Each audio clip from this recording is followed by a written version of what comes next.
Hello, and welcome to another episode, my 13th episode of the Science Fiction Divide. I'm Larry, and today I'll be talking about actually several movies at once with the general theme of the movie Contact. Now, Contact is a movie written based on the book by Carl Sagan of the same name. Contact to me is almost everything a science fiction movie should be. It is socially relevant, uses science and technology in a very appropriate manner, using applicable theories that we know of science and technology to explore the human condition. And this movie, I'm going to be discussing three aspects of the human condition. And the first is based on the title of the movie, Contact, or First Contact with an Alien Civilization. Now, there's a lot of movies I could have chose to discuss a first contact between human civilization and an alien species. The first one that came to mind, First Contact, Star Trek. We develop warp drive, Vulcans discover us, they come to Earth. Humanity welcomes them with open arms.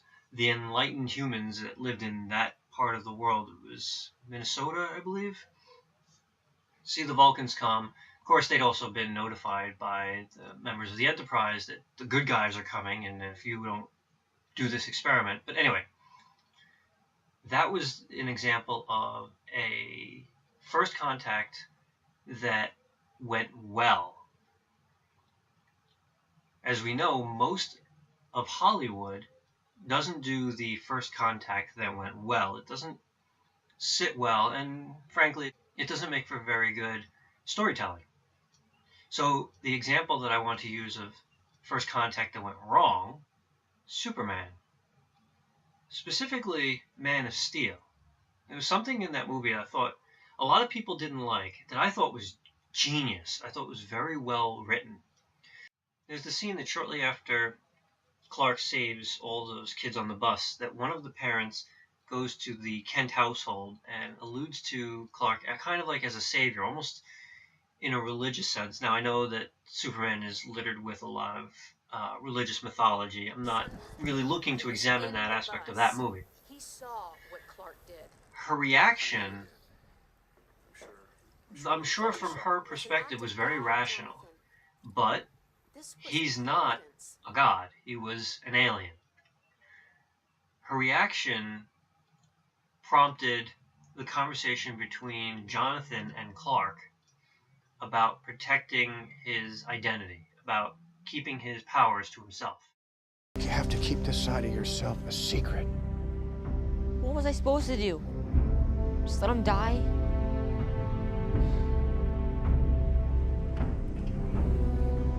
Maybe.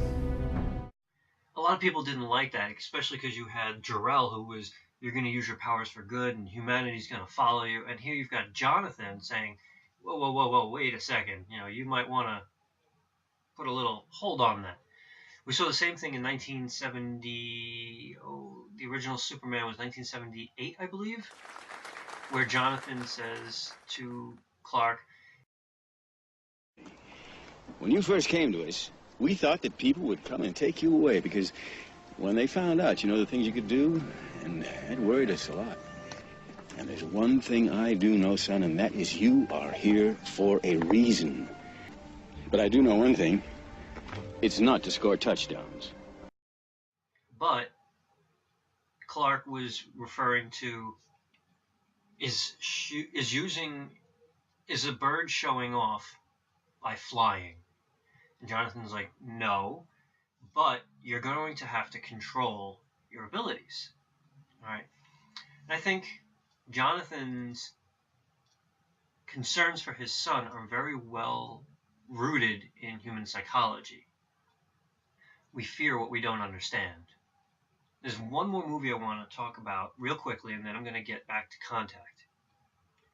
In the 2005 remake of The Day the Earth Stood Still, Kathy Bates' character, I think she was the Secretary of Defense, was saying in a monologue how History has lessons to teach us about first encounters between civilizations. As a rule, the less advanced civilization is exterminated or enslaved. Unfortunately, in this case, the less advanced civilization is us. Which leads me to Contact. In that monologue, Kathy Bates' character alluded to what happens to the lesser of two civilizations, and let's face it, if aliens are either contacting us or coming here to Earth, we're the lesser civilization. Based on human behavior, assuming that human behavior throughout history is normal, we don't have another civilization which to base it on, so of course we're going to assume we're normal. Well, if one civilization comes across another, the one that's inferior gets wiped out or enslaved. That scene where Jodie Foster's character, Ellen Arroway, is going through the desert, and she's looking at all the different reactions to the message, I think is very indicative of the human condition. Some people will embrace it. Most, I believe, will react irrationally. You see that in a lot of other science fiction movies, that whenever aliens start coming to Earth, people panic. We fear what we do not understand. That is, I think, a basic human condition throughout time, space, culture, of human beings panicking whenever something they don't understand happens. As she's on that path, she passes by all these different stands or attractions. And there's an Elvis impersonator. I'll let you watch it as I talk. At the very end, she comes across someone I would call as an evangelist. Probably some sort of evangelical, by his accent, Busey's accent leads me to believe he's probably some sort of Southern denomination. And as the movie goes on, we see it's more of a doomsayer.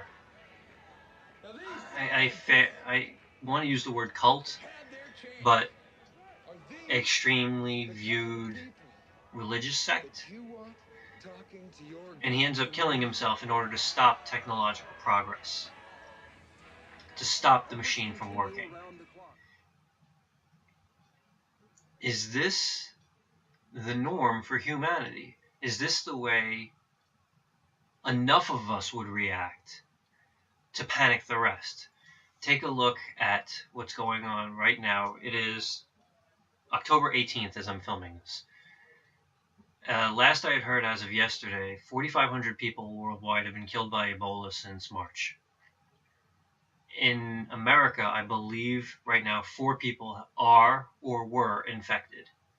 Yet, a Harvard paper that came out this week, I can't remember exactly what day, states that 40%, that's 40% of Americans, feel that in the immediate future, and that's of course an ambivalent term, they or someone they care about will contract Ebola.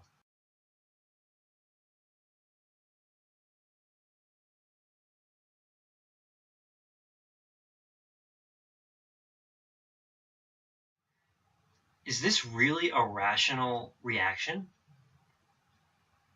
Maybe we've seen one too many zombie movies. Maybe we've seen one too many apocalypse movies. Is Busey's reaction in Contact the imminent reaction to something humanity does not understand? Let's face it, a signal comes from outer space, the news gets a hold of it. Most of us do not understand the implications of that. We understand the lay implications, but we're not scientists. Most of us, I'm sure watching this, chances are you are not a scientist. You might be. I'm not. I work in mental health, but I wouldn't call myself a scientist. I'm not on the forefront of research and knowledge. But would our reactions be more knee-jerk than rational? Of course, this is for you to decide. My gut reaction is The majority of human beings may outwardly appear rational, but underneath the surface, behind closed doors and small conversations, our irrationalities might come forward. A person is smart. People are dumb, panicky, dangerous animals, and you know it. 1,500 years ago, everybody knew the Earth was the center of the universe. 500 years ago, everybody knew the Earth was flat. And 15 minutes ago, you knew that people were alone on this planet. And for a very small minority of us, our irrational and illogical understanding and beliefs of what is happening, in this case, a message from outer space, might drive us to do things that are, in this movie's case, irrational. I wanted to talk a little bit about the end of that movie. So Ellen Arroway goes through a portal and ends up, we assume, at Vega. And she meets her dad. We don't really know what the alien looked like because he says that I thought this would be a form that would be pleasing to you. We don't really know what that alien looks like. There was an interview with Neil deGrasse Tyson that I thought was brilliant where he talks about aliens in science fiction, where he says, big disappointment I have are Hollywood aliens. And I don't know who to blame for this, Hollywood or biologists that advise them. Hollywood aliens are way too anthropomorphic for me. Even E.T., he had a head, shoulders, arms. Okay, he had 3 fingers instead of 5. There's still fingers at the end of a hand. He had legs, he had feet. That's human. And look at the diversity of life on Earth to draw from if you want to think about the ways of being alive. I think understanding that in movies, the aliens that we've produced, realistically, they do look like us. I kind of touched on this in my robots video. 1 head, shoulders, 2 arms, usually with fingers at the end, a torso, legs with feet at the end. When you consider all the possible ways that a life has evolved on Earth, well, we're actually the exception to the rule. If you go to, and I actually enjoy this channel, watchmojo.com, and they talk about the top 10 most popular aliens in science fiction. 2 of them were not anthropomorphic. The rest really did fit that build of a head, 2 eyes, a nose, a mouth. You could say with the exception of the xenomorph alien, no eyes, but you see there's a face, a head, body, 2 arms, ending in fingers, legs, ending in feet. Very anthropomorphic. I just thought it would be a good example to give here of how our perception of what an alien would look like kind of looks a lot like us. And I thought that worked well in that movie, in Contact. So last thing I want to talk about with Contact, which I also alluded to in my Terminator video, is the concept of proof of your beliefs. Now, in the Terminator video, I talked about if you can't prove what you think, feel, believe, behave, if you can't prove that, does that make you crazy? Now here, I want to talk about if you can't prove any of that, is it real? Palmer Joss asks Eleanor to prove that she loves her father. Jodie Foster's character in that movie doesn't like to use the word belief or faith if it's at all avoidable. I think that's a little extreme. Now, I get it. The character is supposed to represent the concept of an all empirically based ideology, where Palmer Joss, her opposite, is an all faith-based ideology. There's a scene in that movie where she's quoting Palmer Joss's book, and she says, ironically, the thing that people are the most hungry for, meaning, is the one thing that science hasn't been able to give them. I think it's important to note science does not propose to answer the question, why are we here? It's not there to answer the question, what meaning to life is there, or what meaning is my life, in the same manner that a faith-based approach is not there to explain the how did it all happen. The two can, and I believe should, coexist side by side. One to explain the how, and one to explain the why. I mention that because they cut the scene right after Palmer Joss asks that question. Your dad, did you love him? Yes, very much. Prove it. Ellen doesn't have a chance to react, but you can see at the very end she's kind of stumped. Like, you're right, I can't prove that. Yet she believes she loved her father. Now, given more time, she might have had time to think about how to prove that, but just because you feel something, we as individuals don't feel the need to prove that. I love my family. I cannot prove it without presenting them or presenting things I've done. Does that make it any less real to me? No.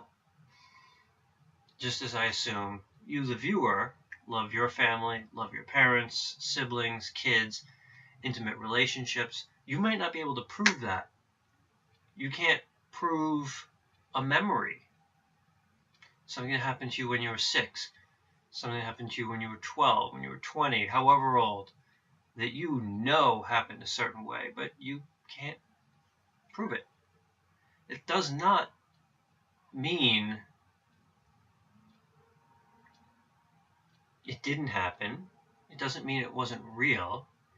It could be a fake memory. It could be fake feelings.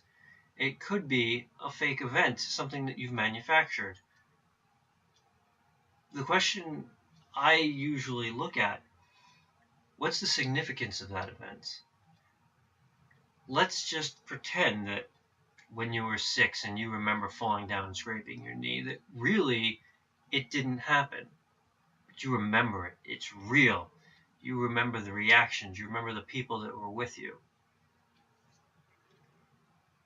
The significance of that event, I think, is far more important than the fact that it actually happened and the effect that that memory has on you.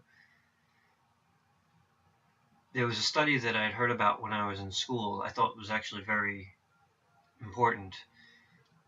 It revolved around the Kennedy assassination. Now, for me growing up, I didn't grow up in that era, but I do remember the space shuttle blowing up in 1984, I believe it was. I remember where I was, the position I was sitting in. I don't remember who told me, but I remember my reaction. I remember the sights and smells of the area I was in. And I could say the same thing for September 11th. I know where I was, what I was doing, what I was listening to, what I was drawing. I remember a great deal of that event. There was a longitudinal study done with people from the Kennedy assassination. And again, I remember I'm using 2 other events. People were asked to tell the researchers where they were when Kennedy was assassinated, what they were doing, basically the details behind it. And then there were follow-up studies done X amount of years later, over and over again with the same people. That's what a longitudinal study is, long-term study. And what researchers found out was, as convinced of those events that people were who answered the questions to researchers, what researchers found was a lot of them changed their answers over time. And when presented with the fact in their own handwriting that, well, the last time we asked you this, you said you were here, you did this, that's wrong. What I'm telling you now is right. Human recall, human memory changes over time, and the significance that we place on events changes over time. And the fact is, no matter how much proof one needs to justify any of their own actions or memories, our own memories of life will change over time. Your coming of age ceremonies, your second grade graduation, your first kiss, your graduation of college, your memories of what your marriage was like, and maybe your divorce. As life goes on, the way you reflect on those events will change over time. It's very hard to prove what you remember, what you felt, what you believed, what you were. That's okay. That's normal. It's part of the human condition.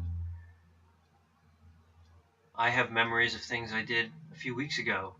I'm sure that are not factual. That's okay. I believe them. And I don't require proof. So that's it. I covered a few subjects today with a few different movies.